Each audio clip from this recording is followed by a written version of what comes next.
આજ તો સાયતમ હતી એટલે મામાની ગાડીમાં બેહીને ભ્રુમ ભ્રુમ કરતા નાની ટ્રીપમાં નીકળી ગયા. બધાની પહેલા આપણે પહોંચી ગયા સુજાલપુર. અહીં પંચનાથ મહાદેવનું મંદિર હે ભોયરામાં. અહીંથી પછી આપણે જવાનું હે ચોરવાડ ભૂડીબેનની ખાંભીએ. ત્યાંથી ભવાની માએ અને પછી ઓલ્ડ ડીકમ જવાનું હે. આ બધું મસ્તીનું વાતાવરણ હે અને ભોયરામ મહાદેવનું મંદિર હે. ભોયરું તો થોડું કુંડું હતું હો, પગથિયા હતા, પણ આમાં પાણીને લીધે બધું લપસાય એમ હતું. મિલપ મામાનો હાથ પકડીને આપણે ઉતરાતા બીતે બીતે.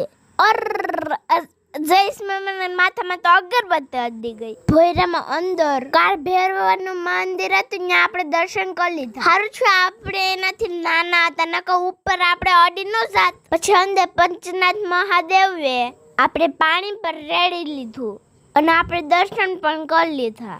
અહીંયા અંદર બહુ જ ગરમી થતી હતી હો.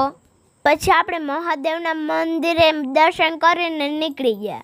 10 જણાની અમારી ગેંગ હતી હો. આજ આખો દી રખડવાનું થાય. પછી અમે બધા પૂગી ગયા ચોરવાડ ભૂરીબેનને ખાંભીએ. પેલા તો આપણે ડંકોળો વગા લીધો, નતો અંબાતો ને તોય. પછી આપણે શાંતિથી દર્શન કરી લીધા. તમે ચોરવાડ આવો ને તો અહીંયા આવજો, મસ્તીનું બધું હે.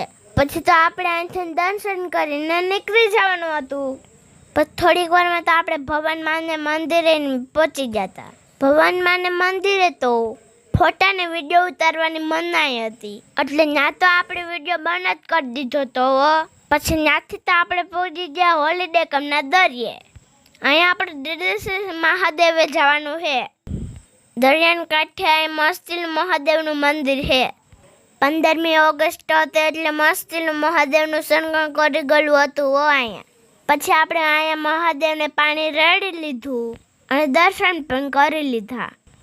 મંદિરની પાછળથી દરિયાનું લુક એક નંબર લાગતું હતું હો. પવન મસ્તનો આવતો હતો. ત્યાંથી પછી નીકળીને આપણે પૂજી ગયા હોલિડે કમના દરિયે. અહીં મસ્તીનું વાતાવરણ ને મસ્તીનું લોકેશન હે હો. પાછળ જૂના જૂના બંગલા છે. અમારે આ બે મામાનું તો કંઈક અલગ જ લેવલનું કામ હાલતું હતું. પછી આપણે અહીં ઘડીક ફોટા બોટા પાડીને રખડી લીધું હતું. જયેશ મામાનો હાથ પકડીને પાણીની રેલમાં આપણે પગ ધોઈ લીધા હતા. પછી તો બીક લાગતી હતી એટલે આપણે ધોળીને આવતા રહ્યા.